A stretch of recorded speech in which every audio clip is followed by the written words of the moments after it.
በስመ አብ ወወልድ ወመንፈስ ቅዱስ አሐዱ አምላክ አሜን። ሰላም እግዚአብሔር ምስ ኩላትና ይኹን። ሕጂ ሒዘልኩም መፅእ ዘለኹ ኣብቲ ኮመንት ዝፀሓፍኩሞ ሕልምታት ናቶም ፍታይ ሒዘ መፅእ ዘለኹ። ነገር ግን ኩሉ ሕልሚ ኣይኮንክን ሒዘ መፅእ ዘለኹ። ቀዳማይ ክጥዕመኒ ስለ ዘይከኣለ እዩ። ከምኡ እውን እቶም ኣቦታት ክሓቶም ከለኹ ናይ ስዋኤ ግዜ ስለ ዝኾነ ንዖም እውን ክጥዕሞም ስለ ዘይከኣለ እዩ። ስለዚ ኣብ ቀጻሊ ናይ ኩልኩም ሒዘዮ ንክመፅእ ክፍትን እየ እግዚኣብሔር ይሓግዝ። ስለዚ ብትዕግስትን ክትፅበዩኒ ብትሕትና ይሓትት። ንሎሚ ግን እዘን ሒዘ ንመፅአን ዘለኹ ሕልምታት ክንሪአን ኢና። ፃዕዳ ጋብን መቆምያን ሒዝካ ፀኒኻ ድሕሪኡ ትነፀላ ዓብይኒ ምክዳን ኢለ ናብ ጠቃይ ዘሎ ሰብ ሂበ መቆምያ ሒዘ ቅልል ዝበለ ነፀላ ክልምን እዚስ እንታይ ማለት እዩ ኢሉ ዝሓተተ ሓዋ ኣሎ። ዓብይ ጋቢ ዓብይ ፀጋ እዩ። እዚ ማለት ሓዳር ፅኑዕ ዝኾነ ሓዳር ክኸውን ይኽእል። ካልእ ፀጋ እውን ክኸውን ይኽእል፣ ዕድል እውን ክኸውን ይኽእል ትበሃዋ ኣለኻ። ነገር ግን ፀጋኻ ሓሊፍካ ትህብ ከም ዘለኻ ምናልባት ሸለል ዝበልካዮ ነገር ክህሊ ይኽእል ብባዕልኻ ማለት እዩ። ካብ እውን ርኩስ መንፈስ ዝሸፈነካ ነገር ኣሎ ማለት እዩ። ሰበይተይስ ፃዕዳ ወረቐትን ደፍተርን ሃበኒ ኢላትኒ። ፃዕዳ ወረቐት ፃዕዳ ልቦና እዩ። ልብኻ ክፈተለይ ብንጽህና ብቅንዕና ቀረበኒ እያ ትብለካ ዘላ። እቲ ደፍተር ድማ ማህደር እዩ። ዝሓባእኻኒ ነገር ኣሎ። ማህደርካ ዘለካ ሚስጢር፣ ሓሳብ፣ ዕላማ ወዘተ ኣካፍለኒ ንገረኒ እያ ትብለካ ዘላ። ደም ምንባዕ እንታይ እዩ? ኣብ መንፈሳዊ ህይወት ጠንካራ እንተኾንካ ኣብ ዓይንካ ሓዲሩ ዝነበረ ርኩስ መንፈስ ክውገድ ከሎ ወይም መርዙ ክወፅእ ከሎ ትርዮ ሕልሚ እዩ። ብካሊእ ወገን እውን ስስዐ እንተሃሊካ ናይ ባዕልካ ገዲፍካ ናይ ማትካ ዘመኒ ወይ ዘጠምት መንፈስ እንተሃሊካ ምንቀኝነት፣ ጭካነ፣ በደል እንተሃሊካ ናይቲ ሰብ ናይቲ ዘንባዕኻዮ ሰብ ንብዓት ኣብ ልዕለይኻ እዩ ዘሎ። ከምቲ ነቲ ሰብ ደም ዘንባዕኻዮ ንስኻ እውን ደም ክትነብዕ ኢኻ ተጠንቀቕ ኢኻ ትበሃል ዘለኻ ማለት እዩ። እንዳበረርኩ እናተሰፈፉ እየ ዝሓድር። እዚ ክትምርምሮ እዩ ዘለካ ማለት እናተሳፈፍካ እንዳበረርካ ምርኣይ ካብቶም ኣርባዕቲኦም ባህርያተ ስጋ ዝበሃሉ ናይ ማይ ባህሪ ኣባኻ ክሕይል ከሎ ወይም ክብርትዕ ከሎ እትሪኦ ሕልሚ እዩ። እዚ ማለት ካብ ጎቦ እንዳፀደፍካ እንዳበረርካ እንዳተሳፈፍካ፣ ስለዚ ሓደ እዚ ክኸውን ይኽእል እዩ። እቲ ካልእ ድማ መንፈሳዊ ጥንካረ ተሃሊካ ካብ ዓለም ልዕል ኢልካ፣ ዓለም ማለት ኣጋንንቲ ክኸውን ይኽእል፣ ዓመፅ፣ ዝሙት፣ ሕማቅ ስራሕ ንብሎ ማለት እዩ ብጠቕላላ ክረአ ከሎ። ካብኡ ተቆጢብካ ኣለኻ። ካብ ሰማይ ትሕት ምባልካ እውን ፈሪሃ እግዚኣብሔር፣ ትሕትና፣ ኣክብሮት እግዚኣብሔር እዩ ማለት እዩ። ብተደጋጋሚ ሰብኣየይ ኣብ ከባቢኡ ዝቕመጡ ሰባት ብካራ ክቐትለካ ኢሎም የፈራርሕዎ። ሕጂ ንዓይ ከዓ መፅኡ ይነግረኒ እሞ ኣነ ከዓ ጭንቕ ኢለ በቃ ዓዲ ንቐይር ገለ ይብሎ። ክልተ ግዜ እዩ ብተደጋጋሚ ሓሊመ ትብል ሓንቲ ሓፍትና። ብካራ ዘፈራርሑኻ ዝቐትሉኻ እንተደኣ ኮይኖም እዚኦም ናይ ጸላኢ ሰናያት ተምሳሌት እዮም። ኣብ ከባቢኡ ዘለዉ እንተኮይኑ እውን ብቐረባ ዝፈልጦም ሰባት እውን ክኸውኑ ይኽእሉ እዮም። ስለዚ ካብኦም ለዮ ኢኽ ትበሃል ዘለኺ ማለት እዩ። ስመ ክርስትንኡ ወይ ከዓ ዘይትፈልጥዮ እንድሕር ደኣ ኮንኪ እቲ ዓለማዊ ሽሙ ኣብ ኢድኪ ፅሒፍኪ ስግደት ጸሎት ክትገብሩሉ እዩ ዘለኪ ማለት እዩ። ነብሪ ምሕላፍ ኣብኒ እንታይ እዩ እዚ? ነብሪ እንድሕር ደኣ እንዳጓየካ እንዳፈራርሐካ እንድሕር ደኣ ኮይኑ እዚ ናይ ጸላኢ ሰናያት ተምሳሌት እዩ። እንድሕር ደኣ ዘይነኽሰካ እንተኮይኑ ናይ ገብረ መንፈስ ቅዱስ ኣገልገልቲ ወይም ተምሳሌት እዮም።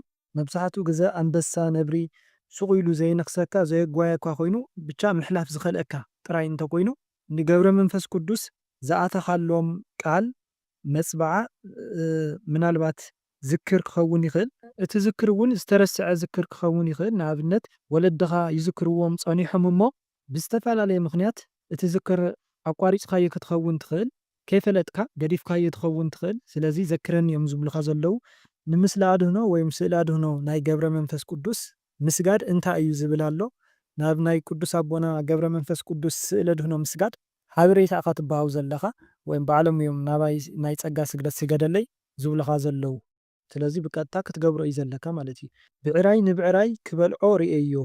ብዕራይ ብክልተ እዩ ዝምሰል፣ ሓደ ርኩስ መንፈስ እዩ፣ ካልእ እውን መላእክቲ እውን ክኾኑ ይኽእሉ እዮም። ብምንታይ ደኣ እዩ ዝፍለ? ብትርኢቶምን ተምሳሌቶምን እዩ። ንኣብነት ቀራናት ጸለምቲ እንዳረበሹ እንዳባረሩኻ ተሪኢኻ እንዳወጉእኻ እውን ክኸውን ይኽእል እዩ። እዚኦም ሰይጣናት እዮም።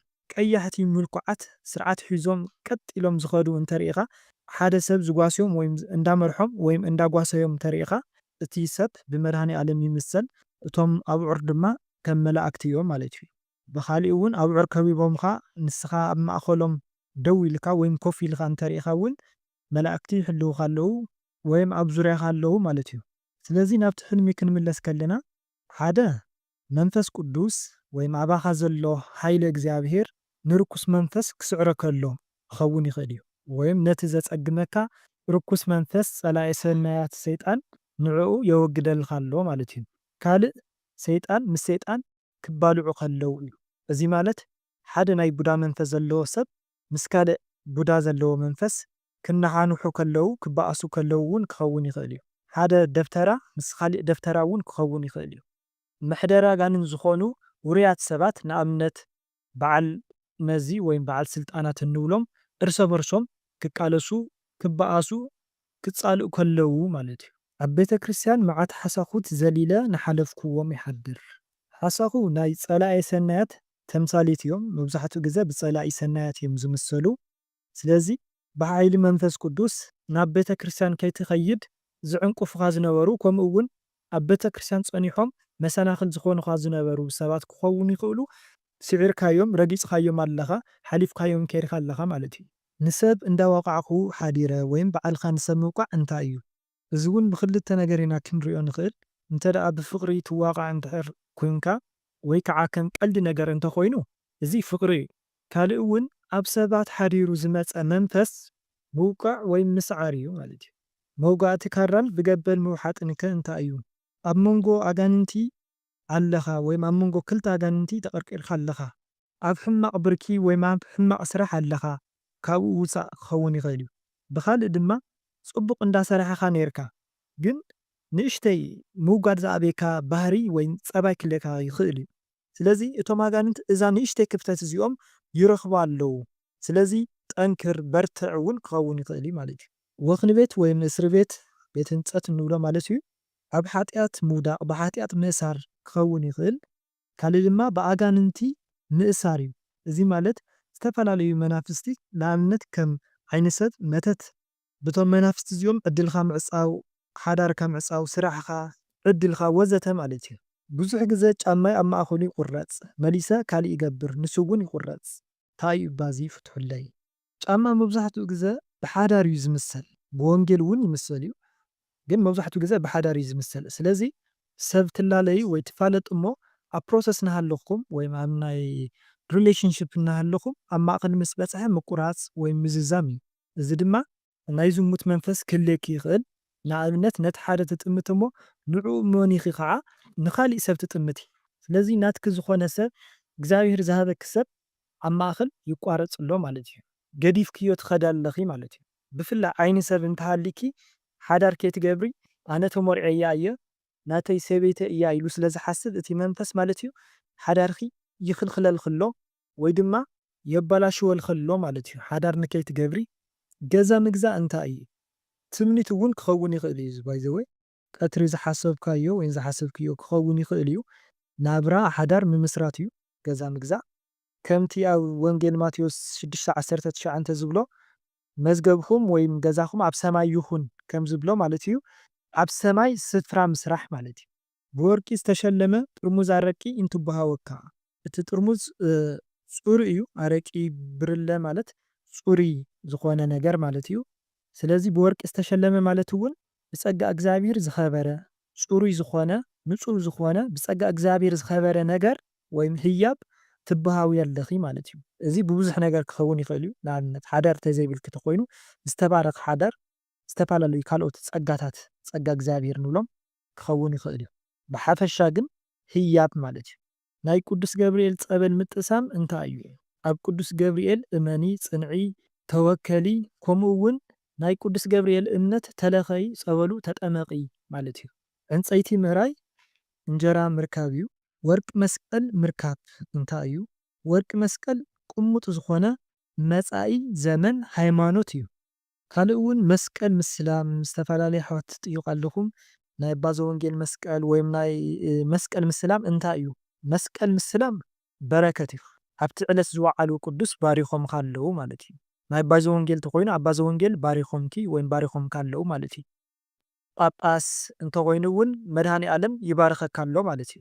ማዕጾ እንዳሰራሕኹ እዚ እውን ናይ ስራሕኻ ዋጋ ምርካብ ክኸውን ይኽእል እዩ። ኣብ ሓዳር እንተደኣ ሃሊኻ ጽንዓት እዩ። ካልእ ድማ ካልኣይ ምፍጣር ሓጋዝ ምርካብ ሓዳር ምግባር ማለት እዩ።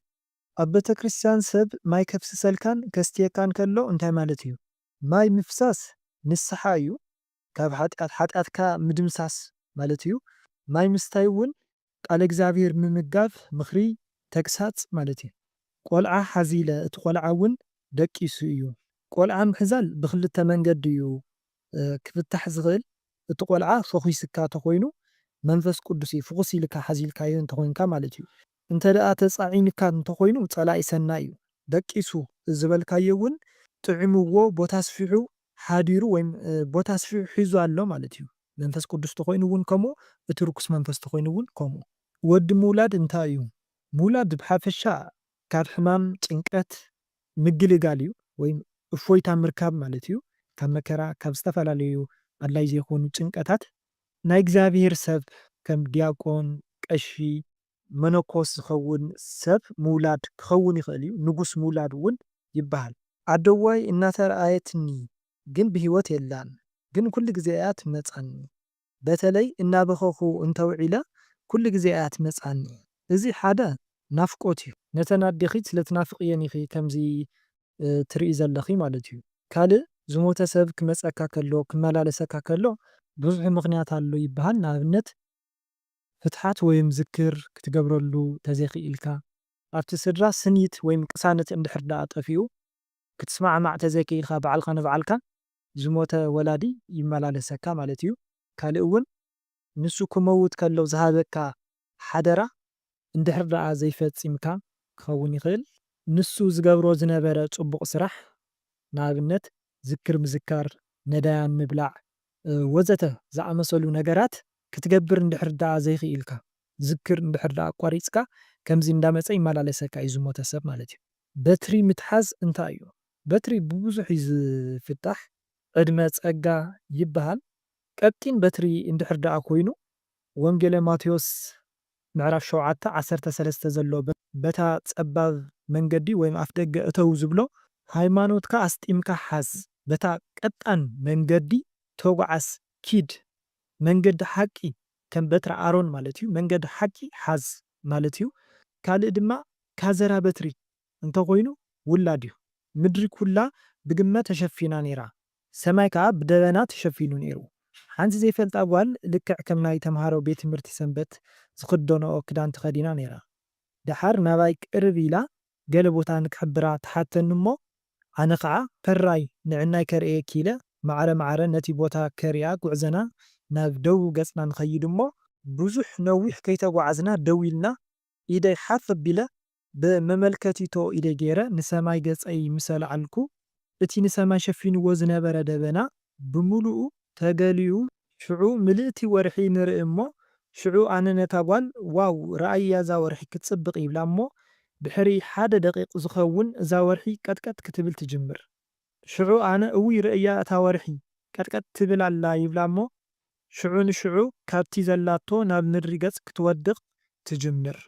ኣነ ረኣያ እዛ ወርሒ ትወድቕ ኣላ ኢለ ምስ እታ ምሳይ ዘላ ጓል ማዕረ ማዕረ ንደቡብ ገጽና እንዳጎየና ክነሃድም ንጅምር። ኣነ ኣብ መንጎ ንላዕሊ ቁልሕ ኢለ ይረአያ እሞ ብፍጥነት ትጎይ እንዳገዘፈት ከዓ ትመጽእ። ንሕና ከዓ ከይትጭፍልቐና ኢልና ንደቡብ ገጽና ንሃድም እንዳጎየና ከለና ኣብ መንጎይ ጥምታ እሞ በቃ ጠቕሊላ ወሪዳ ግዘፋ እዚ ክብሎ ዘይክእል እንድሕሬና ማለት ንሰሜን ገጽ ክትወድቕ ከላ ኣነ ኣበይ ከም እትዓልብ ክሪኣ ኢለ ንድሕሪት ጠመትኩ እሞ ኣብ ምድሪ ዓሊባ። ሽዑ ነታ ጓል ምጣር ናይታ ወርሒ ዝረገጾ ገለ ነገራት ተፈንጭሉ ከይሃርመና ንጉየ ደኣ በልክዋ። ከምቲ ዝበልክዋ ከዓ እታ ወርሒ ብናህሪ ወዲቓ ዝሃረመቶ ምድሪ ተፈናጭሉ ገሊኡ ብርእስና ገሊኡ ብእዝንና ይሓልፍ ነይሩ ንዓና ግን ዝኾነ ጉድኣት ኣይወረደናን ሽዑ ካብ ደቃሰይ ተበራቢረ ይብለኩም ግመ ተሸፊና ዝበልካዮ ምድሪ ጸልሚታ ኣላ ማለት እዩ እቲ ግመ ትኪ እዩ ትኪ ህውከት ነገር ረብሻ እዩ ካልእ ደመና ኮይኑ ዝበልካዮ ወይም ደበና ኮይኑ ዝበልካዮ ዝናብ ክመጽእ ኢሉ ማለት እዩ ስለዚ ዝናብ እውን ጽቡቕ ኣይኮነን ፈተና መከራ እዩ ስለዚ ክመጽእ ዘሎ ዝተዳለወ መከራ ኣሎ ማለት እዩ ኢድካ ናብ ላዕሊ ምግባር ናብ እግዚአብሔር ጸሎት ምግባር እዩ ጸሎት ምስ ገበርካ ኢድካ ናብ ላዕሊ ምስ ገበርካ እውን እቲ ደበና ተቐንጢጡ ከምቲ ለምኑ ክወሃበኩም እዩ ዝብሎ ማቴዎስ 7:7 ዘሎ ማለት እዩ ናብ ወርሒ ምጥማት ካልእ ባዕድ ኣምልኮ ምግባር እዩ ወይም ኣብኦም ምእማን እዩ ሃይማኖት ዘይምትሓስ ማለት እዩ እታ ወርሒ እውን ወዲቓ ኢልካያ እቲ ዝኣመንካዮ ነገር ባዕሉ ይመውት ኣሎ ማለት እዩ ሓይሊ ከም ዘይብሉ መዋቲ ኣምላክ ከም ዝኾነ ስለዚ ዘይመውት ኣምላክ ኢና ክንሕዝ ዘለና ኣብኡ እውን ክንውከል እዩ ዘለና ዝብል ጭብጢ ወይ መልእኽቲ ዘለዎ ሕልሚ እዩ እሺ መስቀል ክውካ ከለዉ እንታይ እዩ ኣብዚ ሃለኻ ሃሊ ሃይማኖትካ ኣጽንዕ እምነት ሓደራ እዩ ማለት እዩ ምሸት እዩ ፀጉረይ ብሓደ ገፀይ ተሰሪሐ ብሓደ ገፀይ ከዓ ዘይተሰራሕኹ ርአ እዚ እንታይ እዩ ፀጉሪ ምስራሕ ምምሻጥ ምትኳስ እንድሕር ደኣ ኮይኑ ህይወትካ ኣተሓሳስባኻ እዩ ዝገልጽ ፍርቁ ገጹ ተሰሪሑ ፍርቁ ገጹ ከዓ ዘይተሰርሐ ምዃኑ ድማ ኣብ መንጎ ከም ዘለኽ እዩ ወይ ከዓ ዘይተረጋግዐ ብመንፈሳዊ ይኹን ብስጋዊ ዓይኒ ክንሪኦ ከለና ዘይተረጋግዐ ናብራ ኣለኪ ማለት እዩ ብጭራ ዝብኢ ምህራም እንታይ እዩ ጭራ ከምቲ ንፈልጦ ንሃመማ መባረሪ እንጥቀመሉ እዩ ካብኡ እውን ኣቦታት ናይ ሃይማኖት ኣቦታት ክኾኑ ይኽእሉ ብዕድመ ድፍእ ዘበሉ ፀጋ ዘለዎም ኣቦታት ናይ ዕድመ ፀጋ ማለት እየ ዝሕዝዎ እዩ ስለዚ ዝብኢ ምህራም ወይ ምብራር ጽቡቕ እዩ ናይ ቡዳ ናይ ሰላቢ መንፈስ ምብራር ማለት እዩ ኩሉ ግዜ ብሕልመይ ምስ ሰብኣየ ይባእስ ምስ ካልእ ሰብ ሓዳር ዝገብር ኮይኑ ይስማዓኒ ሓንሳብ ከዓ ምስ ጓል ደቂሱ ይረኽቦ ንሱ ከዓ ኩሉ ግዜ ዘይሕጉስ ኮይኑ ይረኣየኒ እዚ ናይ ሓዳር ጸላኢ መንፈስ ክኸውን ይኽእል እዩ ኣብ ኣእምሮኺ ኣተሓሳስባኺ እንዳሓደረ እወ ገይርዎ እዩ ውዒልዎ እዩ ምናምን እንዳበለ ኣብ ሓደርኪ ቅሳነት ከይህልየኪ እቲ ሓዳር መታን ክፈርስ ቀናእን ተጠራጣርን ዝገብር መንፈስ ኣለኪ ወይ ከዓ ሓዳርኩም መታን ክፈርስ ዝተገበረ ነገር ክህሊ እውን ይኽእል እዩ ስለዚ ነቲ ዘጠራጥረክ መንፈስ እንድሕር ደኣ ኮይኑ ኣብ ሓዳረይ ክጸንዕ እየ ኢልኪ ተቃወምዮ እግዚኣብሔር ነቲ መንፈስ ከወግደልኪ ድማ ጸሎት ግበሪ ኣነ ተመን ክነኽሰኒ መፅኡ ምስ ቀተልክዎ ካብቲ ደሙ ወይ ከዓ ፈርሱ ግን